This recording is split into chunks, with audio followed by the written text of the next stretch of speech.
और हमारी जोर का जोड़ की फैमिली मेंबर्स हमारे साथ मौजूद हैं। पाकिस्तान के former test cricketer Suhail Tanveer and Pakistan के former test cricketer Mohammad Wasim. अस्सलाम वालेकुम and welcome to the show again. वालेकुम अस्सलाम। सो सुहेल साहब, मुश्किल काम है जो आपने कहा है ना कि हम फोकस पाकिस्तान टीम से हटा के वो तो यही होगा, हर मिनट बाद आना ही आना। पाकिस्तान टीम की तरफ जाएंगे तो फिर सारी चीजें एक साइड 2 घंटे बोलना मुश्किल हो जाएगा। वैसे वरना 2 घंटे बोलना मुश्किल होगा। फॉर्मर सुनना कैसा लगता है? अभी हजम होने में थोड़ा मुश्किल लग रहा है। मैं तो इतनी दफा इतने सारे हमारे प्लेयर्स ऐसे जिनको मैं सोचती हूँ अच्छा फॉर्मर कहूँ कि ना कहूँ, क्योंकि कुछ लोगों ने तो ऑफिशियली अनाउंस ही नहीं किया, पता ही नहीं चलता कभी भी शायद वो ऑप्शन में आ जाएंगे। अभी भी इतनी आवाजें लग रही थी कि शुएब मलिक को वापस बुला लिया जाए और जो टीम का हाल है तो शुएब मलिक को टीम में वापस ले आया जाए। बस बात वही भी आ गई है। नहीं देखिए अभी 2 वैसे भी तो बुलाए हैं ना अपने घर से, तो शायद जो कंडीशंस हैं वहाँ पे जो लग रहा है कि वहाँ पे शायद वो सूटेबल नहीं। आप चीफ सिलेक्टर होते हैं, आपके पास ऑप्शन होता कि जी पुराने गड़े मुर्दे उखाड़ लीजिए, तो किसको बुलाते हैं वापस? नहीं देखें अगेन वो डिपेंड करते हैं ना। मतलब ऑस्ट्रेलिया में था तो ऑब्वियसली वहाँ पे अगर आप देखते हैं तो क्या रिक्वायरमेंट थी, शुएब मलिक चल सकते थे नहीं चल सकते थे। यूएई के अंदर जब हुआ था हम को लेके आए थे, लेकिन आई थिंक मूव फॉरवर्ड कर जाना चाहिए आपको। अच्छा हमारी ना ये हमारी कभी भी लॉन्ग टर्म प्लानिंग वाला हम मुल्क ही नहीं है। हमारा अगर मैं क्रिकेट की बात करूं तो हम हमेशा जो करंट हमें सिनेरियो होता है ना, जो करंट सिचुएशन होती है, हम उसी को डील करने की कोशिश करते हैं। तो मेरे ख्याल में अगर स्पेसिफिकली आप शुएब भाई की बात करें तो आई एग्री विद वसीम भाई कि अगर इन कंडीशन को देखें और उनकी जो सीपीएल की परफॉर्मेंसेज या जितनी उन्होंने वहाँ पे क्रिकेट खेली है तो उनको कंसिडर किया जा सकता था और वो एक अच्छा ऑप्शन होते। कंसिडरिंग कि अभी जो हमारी मिडिल ऑर्डर की सारी सिचुएशन चल रही है, जो फॉर्म्स हैं लड़कों की इतनी को अच्छी नहीं है, तो कंसिडर किया जा सकता था। बट आई गेस कि ये क्वेश्चन तो रेज ही नहीं हुआ शायद, वो कंसिडर ही नहीं किया गया, वो दौड़ भी नहीं रहे। हाँ नहीं कोई इस तरह की इस दफा कोई मुहिम चली भी नहीं ना।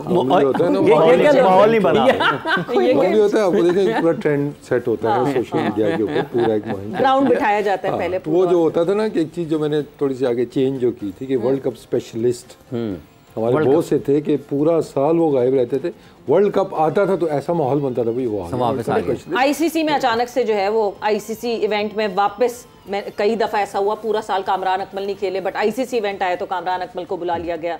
सो यस ये तो मुझे बड़ी हैरानगी भी होती है कि जो हमारे डिसीजन मेकर है ना, ये जो माहौल बनने के ऊपर डिसीजन होते हैं ना, वो नहीं होने चाहिए। देखिए पब्लिक ओपिनियन, एक पॉपुलर ओपिनियन को देख के आप फैसले नहीं करते। जो एक्सपर्ट होते हैं, जैसे हमारी फील्ड है ना, जो हम लोग जिन्होंने क्रिकेट खेली है, जो भी सिलेक्शन कमेटी या किसी सीट पे बैठे होते हैं, वो लोग पब्लिक ओपिनियन पे नहीं जाना चाहिए, पॉपुलर ओपिनियन पे नहीं जाना चाहिए। जो एक आम आदमी सोचता है उसकी सोच की हद वहाँ तक नहीं जा सकती जो जिन बंदों ने खुद क्रिकेट खेली होती है। एक देखने वाले और एक खेलने वाले की सोच में ज़मीन आसमान का फ़र्क होता है। आपको हॉट सीट पे जब आप बैठते हैं ना, तो आप में इतने गट्स होने चाहिए कि आप क्रिटिसिज्म को भी बर्दाश्त करें।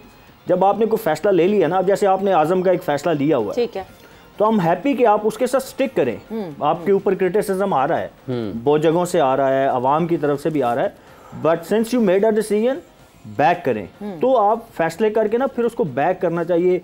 बाय आउटसाइड के जो प्रेशर्स होते हैं ना, उनकी बेसिस के ऊपर डिसीजन चेंज नहीं करते। बड़ी टीमें ऐसा नहीं करती। दैट डिपेंड्स कि आपने डिसीजन में अपने आप को कितना बैक किया हुआ था, आपके दिमाग में कितनी स्ट्रॉन्ग बैकिंग थी ये डिसीजन लेने की। मसला ये यहाँ आउटसाइड नॉइज इसलिए इम्पैक्ट करती है क्योंकि आप खुड डाइसी होते हैं, आपको खुद रीजन नहीं पता होती कि मैंने इसको सिलेक्ट क्यों किया है। आप बैठ के अगर बात करते हैं, बहुत दफ़ा आप फॉर्मर चीफ सिलेक्टर रहे हैं, बहुत दफ़ा डिस्कशन हुई वैलिडेशन के इसको क्यों बैक कर रहे हैं, क्या कर रहे हैं। वैलिडेशंस नहीं होती, बहुत सारे लोगों का जवाब नहीं मिलता आपको कि क्यों ये लड़का टीम में है। They don't have reasons for that. देखिए मैं जो 2-2.5 साल मेरा हो रहा था एज अ चीफ सिलेक्टर, उस टर्नओवर में कम से कम आप इस तरह की कंप्लेन आप नहीं कर सकते, क्योंकि सोशल मीडिया का इसी वजह से सोशल मीडिया ज़्यादा मेरे खिलाफ था। जितने भी यूट्यूबर्स थे वो भी मेरे अगेंस्ट ही जाते थे कि उनकी मर्जी की चीज़ें नहीं हो रही होती थी।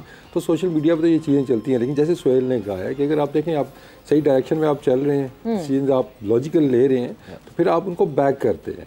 लेकिन आप एकदम से किसी को खिला देंगे उठा के तो फिर उस पर आप जस्टिफिकेशन नहीं दे सकते हैं। फिर वो शायद आपको ये कहना पड़ जाता है ना जी कि मैं जब पीसीबी में होते हैं तो हमारा माइंडसेट और होता है, और जब हम टीवी पे बैठते हैं तो माइंडसेट और होता है। माइंडसेट आपका एक ही होना चाहिए। नहीं ये तो ऐलान हो गया अब, चाहे आप यहाँ पे ऐलान हो गया कि जब आप टीवी पर होते हैं और होते हैं जब तो अपना डिसीजन उसको बैक करना चाहिए। और अच्छा एक और भी है वसीम साहब, जैसे अभी सुहेल साहब ने कहा कि जो फैसले करने वाले लोग हैं उनको जो पॉपुलर ओपिनियन है उसकी तरफ नहीं जाना चाहिए, लेकिन कभी ऐसा भी होता है कि जो फैसले करने वाले हैं वो खुद हल्का सा एक छोड़ते हैं मैदान में चीज़ कि एक इसके ऊपर ओपिनियन जो है बनना शुरू हो और फैसले में ज़रा आसानी हो जाए जो वो करना चाह रहे हैं। नहीं, फिर मैं वही कह रहा हूँ ना कि आपको इतना स्ट्रांग होना चाहिए। ये बात मैंने इसलिए की क्योंकि मैंने अभी सर्व किया 4-5 महीने के लिए किया, हालांकि एक थोड़ा शॉर्ट टेन्योर के लिए किया as a chief selector under 19 का। तो मैं उस बेस पे कह रहा हूँ कि मैंने जो खुद चीज़ें की ना, मैं ज़ाहिर उस अंडर 19 लेवल पे आपके ऊपर अवाम का प्रेशर नहीं आता, वैसे बहुत सारे प्रेशर आते हैं, अवाम का आपके ऊपर नहीं आता क्योंकि अंडर 19 लड़कों को ना कोई जानता है ना। बट आपको अपने मैंने हर जगह जाके काम किया, लड़कों को देखा, फिर मैंने जब माइंड बना लिया ना तो फिर मैंने आउटसाइड किसी का प्रेशर नहीं लिया। जब मैं वो जैसे वसीम भाई ने कहा ना कि आपके पास लॉजिक होनी चाहिए डिसीजन का। अब ये भी नहीं होना चाहिए कि आप ऐसे डिसीजन करें जिनकी कोई लॉजिक ही ना हो, तो फिर जब आप एज ए एंकर या स्पोर्ट्स जर्नलिस्ट मेरे से सवाल करें तो मेरे पास जवाब ही नहीं होगा ना। जब मेरे पास एक लॉजिक होगी, मैं उस लॉजिक, हाँ वो लॉजिक सही और गलत हो सकती है, आपकी intention as long as your intentions are right, आप नेक नियति के साथ फैसला कर रहे हो तो इट्स ओके, गलतियां भी आप करेंगे। बट मुझे खुशी इसलिए, अभी मैंने आगे जैसे कहा ना कि खुशी हो रही है कि आपने एक टीम बनाई है, अब आप उसको बैक कर रहे हैं। ये नहीं होना चाहिए कि यार 2 सीरीज हार गए, 1 सीरीज हार गए तो चलो अब सारा कुछ ही ऊपर नीचे कर दें, चीज़ें लगड़ बगड़ कर दें। ऐसा नहीं होना चाहिए। आपको अपनी जो आपकी यहाँ माइंड है ना, इसमें आपको क्लियर होना चाहिए और स्ट्रांग होना चाहिए कि यार ओके, अगर ये फैसला सही नहीं भी हो रहा ना, प्रेशर आ रहा है, तो मेरे अंदर इतने गट्स होने चाहिए कि मैं उसको सस्टेन कर सकूं, अब्सॉर्ब कर सकूं प्रेशर को, फिर जाके आप लॉन्गर रन में जाके कामयाब होते हैं। नहीं, बट ये तो हम आइडियल सिनेरियो की बात करें। This does not work here in Pakistan. जिस तरह के प्रेशर चारों तरफ से आता है, इट शुड वर्क। हर बंदे के पास ओपिनियन है, हर बंदा ओपिनियन देता है, जो इन्फ्लुएंशियल है वो इन्फ्लुएंस करता है, तो चारों तरफ से होता है। आप अंडर 19 की बात कर रहे हैं, अंडर 19 में यस प्रेशर बाहर से नहीं होता, अवाम का नहीं होता, बट देन आप मेन टीम की बात करेंगे तो अवाम का भी प्रेशर होता है और इर्द गिर्द लेफ्ट राइट बहुत सारे और प्रेशर्स होते हैं जिसको आप अकेले एक पॉइंट पे आके आपको हैंडल करना बड़ा मुश्किल हो जाता है। नहीं देखिए, मैंने तो किया है ना। हाँ, ठीक है ना। शायद जिस टाइम मैं भी सिर्फ मीडिया में बैठता था तो शायद मेरा भी ओपिनियन डिफरेंट था कि शायद बहुत ज़्यादा कोई क़यामत नहीं आती। अब मैं ले नहीं सकता नाम, कैसे कैसे कहाँ से वो चीज़ें आती थी, लेकिन ये नहीं कि बिल्कुल ही कोई जी इसको रख लो उसको रख लो। वैसे ही होता है ना कि थोड़ी सी बात कहीं से निकल आई है, लेकिन कोई क़यामत नहीं आई। ठीक है ना। अगर आप सच्ची नीयत से काम करते हैं, रिजल्ट्स भी आपको मिलते हैं। ठीक है ना। अब सिलेक्शन में सबसे ज़्यादा जो है ना कि आपने बहुत सी चीज़ें और देखनी है। अगर आप देखेंगी शायद स्टैट सिर्फ देखेंगी, 1-2 चीज़ें देखेंगी, लेकिन उसके अलावा भी बहुत चीज़ें। ठीक है, परफॉर्मेंस मैटर नंबर 1 आपका करती है। उसके बाद what you bring into the team, what do you bring into the dressing room, वो चीज़ें बहुत ज़्यादा मैटर करती है। और इन चीज़ों पे मेरा ज़्यादा फोकस था और वो टफ डिसीजन कुछ लिए, जिसके बाद हमारी टीम का माहौल भी अच्छा हुआ, रिजल्ट्स भी हमें अच्छे मिले हैं। तो ये इट्स नॉट दैट ईजी कि इसने रन्स कर लिए तो उसको टीम के अंदर ले आए। यू नो, सबसे पहले तो ये कि टीम के अंदर जगह कहाँ पे बन रही है, किस रोल के लिए बन रही है और आप फ्यूचर क्या देख रहे हैं। तो हम ये जो मैं कहता हूँ ना कि वर्ल्ड कप स्पेशलिस्ट, वो और एक एक्सपीरियंस, 2 चीज़ें हैं जो हम मिस यूज़ करते हैं पाकिस्तान में। मुझे एक्सपीरियंस बंदा चाहिए। ठीक है, ये हमारे कैप्टन भी यूज़ करते हैं ये टर्म, और लोग भी करते हैं। भाई किस चीज़ का एक्सपीरियंस, वर्ल्ड कप जिताने का एक्सपीरियंस या आपको मैचेस जिताने का एक्सपीरियंस, या सिर्फ नंबर ऑफ मैचेस आप देख रहे हैं, आप करंट फॉर्म नहीं देख रहे हैं, आप पास्ट परफॉर्मेंसेज नहीं देख रहे हैं, सिर्फ कह रही एक्सपीरियंस प्लेयर मुझे चाहिए।